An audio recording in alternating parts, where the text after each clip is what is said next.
Assalamualaikum warahmatullahi wabarakatuh. Jumpa lagi di channel Dioseta Story. Apa kabar teman-teman semua? Semoga kalian sehat selalu, panjang umur, bahagia selalu, dan sukses selalu. Dan pada kesempatan kali ini saya akan menceritakan sebuah kisah yang berjudul Ritual Tumbal Kebun Tebu. Buat teman-teman yang baru bergabung di channel ini, silahkan klik tombol subscribe dan tombol loncengnya agar kalian tidak ketinggalan cerita terbaru dari kami.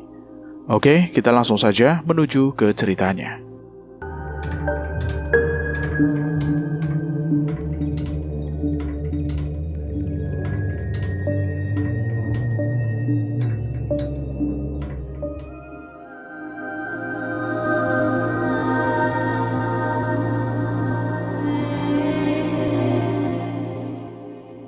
Jeritan mereka terus terdengar di kebun terkutuk itu.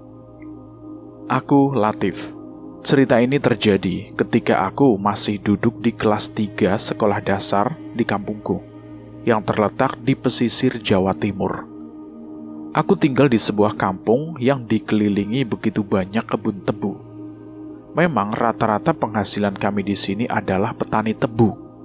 Mulai dari ada yang memiliki lahan sampai bekerja lepas untuk membantu pemilik lahan pengelola kebun mereka.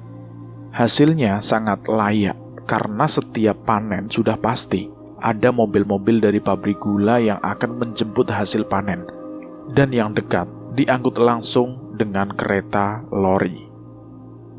Beberapa warga desa di kampungku percaya bahwa agar hasil panen tebu tetap terjaga dan rasa tebu manis, maka harus ada sesuatu yang mereka lakukan. Dan akulah yang tidak beruntung karena melihatnya. Seperti biasa, saat pulang sekolah, aku selalu bermain bersama teman-temanku sampai maghrib. Dan saat itu temanku Yuda mengajak untuk mengambil beberapa batang tebu untuk kami nikmati sarinya. Kami sudah sering melakukan ini. Yang penting, jangan sampai ketahuan oleh pemilik kebun atau orang dewasa. Tif, yang manis ada di tengah. Kita ke sana saja. Iya, tapi jangan jauh-jauh ya. Sudah mau maghrib ini. Yuda tidak menggubris perkataanku. Tapi perkataannya itu memang benar. Tebu yang siap panen yang berada di tengah.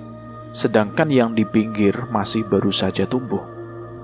Kami menyusuri tanaman-tanaman yang lebih dari tinggi tubuh kami itu hingga ke tengah-tengah.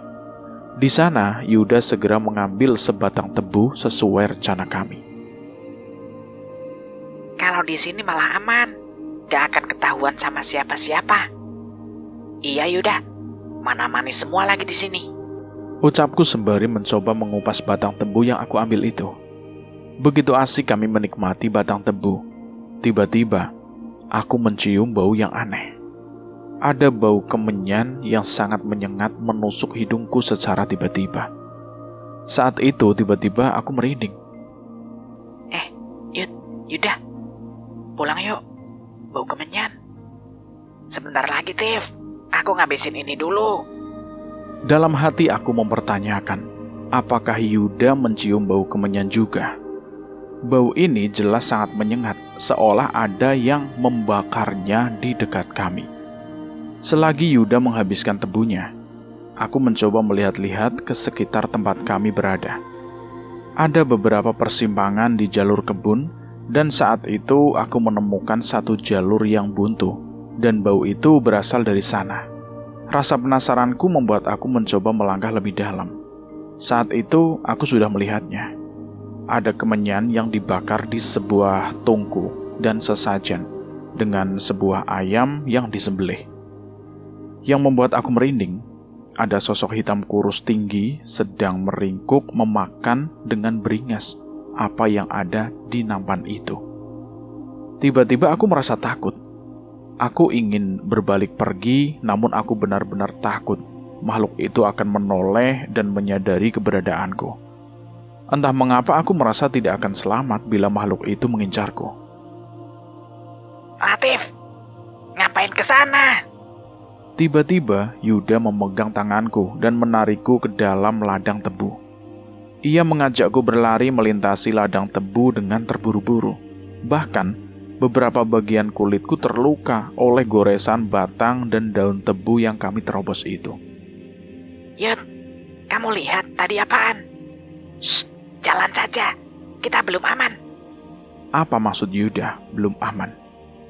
Aku pun mencuri-curi untuk menoleh ke belakang, memastikan keadaan kami. Dan ternyata ucapan Yuda benar. Saat itu, terlihat makhluk tadi berdiri tinggi di antara tanaman tebu. Saat itu wajah pucat dan rambutnya yang panjang menatap ke arah kami. Apa itu, Yud?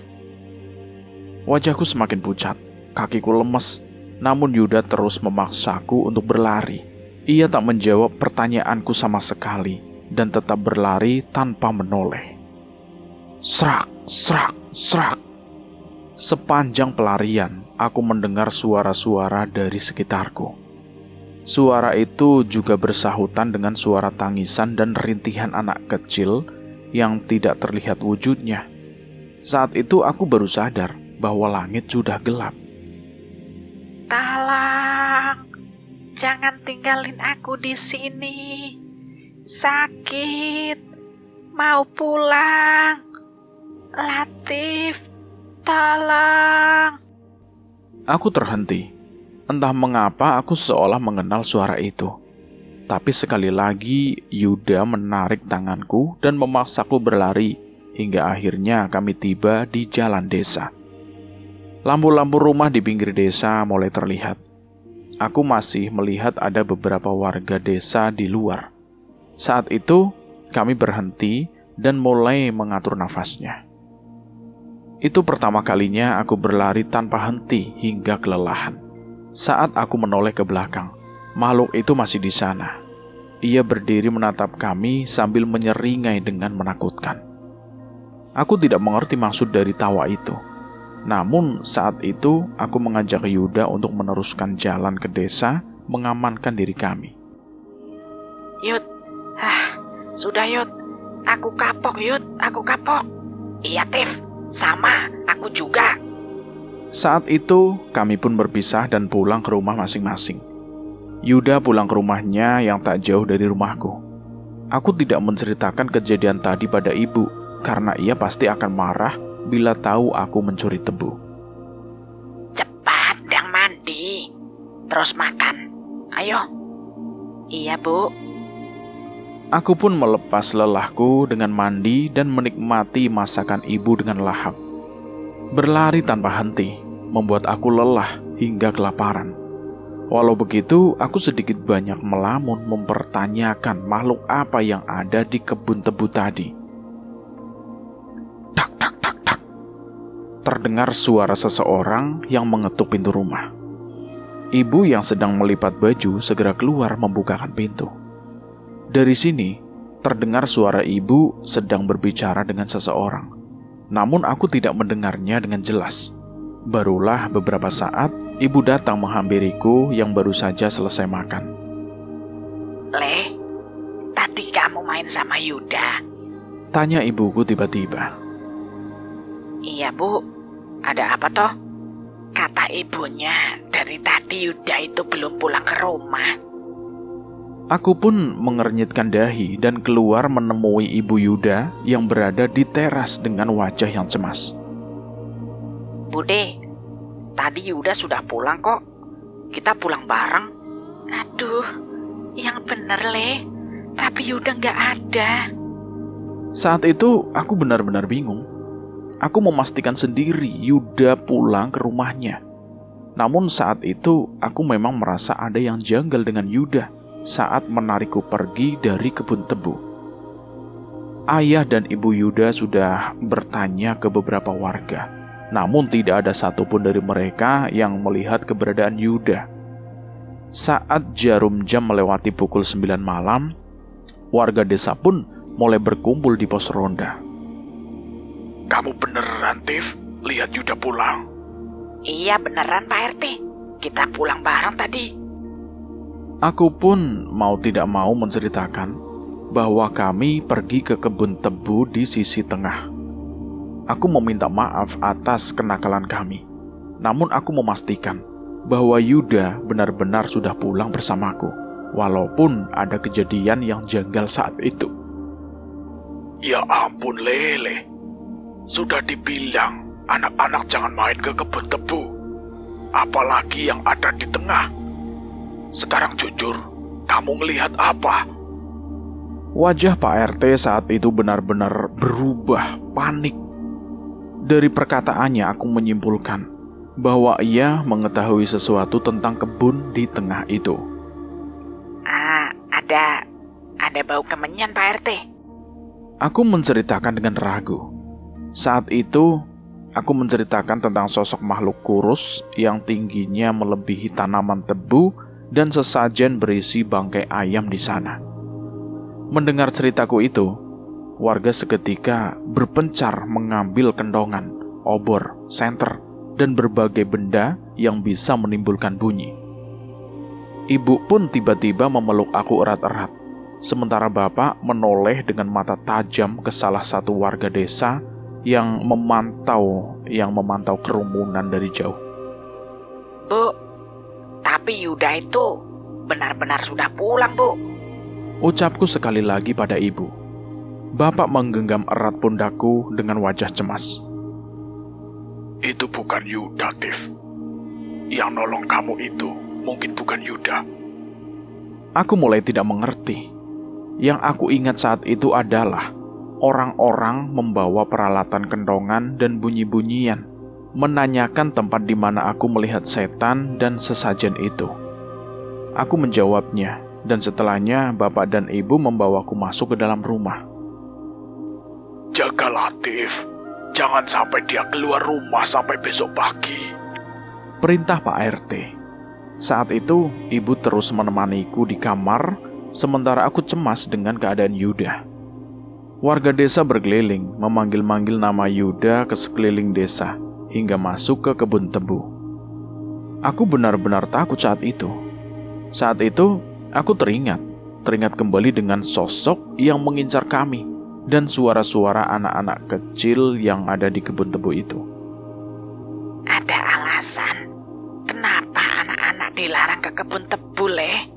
Bukan karena kalian suka nyolong tebunya. Ucap ibu tiba-tiba.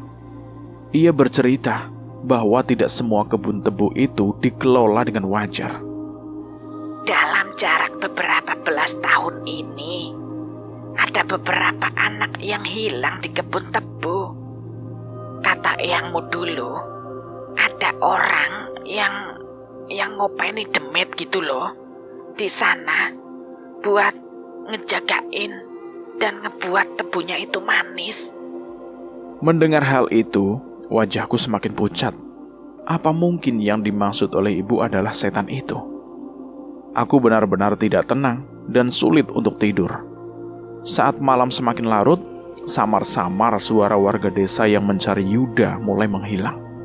Suara ketokan kentongan berganti dengan suara kentongan yang sebelumnya dipukul terus-terusan, berubah menjadi satu-satu dengan jeda. Tak, tak, tak. Aku tahu maksud dari suara kentongan itu, dan berharap suara itu tidak mengisyaratkan tentang Yuda. Bu, Rajapati, ucapku dengan suara gemetar. Saat itu ibu buru-buru memelukku dengan mata berkaca-kaca. Wesley, kamu tenang dulu ya. Tidur dulu, kita cari tahu besok. Walau cemas, aku pun memaksakan diri untuk tidur. Tidur yang sama sekali tidak nyenyak. Aku terus terngiang-ngiang wajah makhluk itu dan senyumannya yang mengerikan. Latif, tolong. Aku seketika deg-degan. Spontan aku terbangun saat mengingat salah satu suara di kebun tebu itu. Itu adalah suara Yuda. Aku tersadar saat matahari sudah tinggi dan menyinari jendela kamarku. Dengan buru-buru aku pun keluar, dan ibu sudah ada di ruang tengah dengan bapak berpakaian rapi. Kamu yang tenang ya, Le. Ikhlaskan Yuda. Saat itu, aku benar-benar terpukul. Bendera merah terpasang di rumah Yuda. Aku pun buru-buru berlari menghampiri rumah Yuda dan mendapati tubuh Yuda sudah dimandikan dan dibungkus kain kafan. Bu, maafin Latif, Bu. Latif benar-benar nggak tahu apa yang terjadi. Aku menangis sejadi-jadinya sambil bersimpuh memeluk Ibu Yuda. Sudah, Le. Kamu nggak salah. Kamu nggak salah, Le. Ibu kenal sekali kamu dan Yuda. Maafin salah-salahnya Yuda, ya, Le. Balas Ibu Yuda sambil meneteskan air matanya.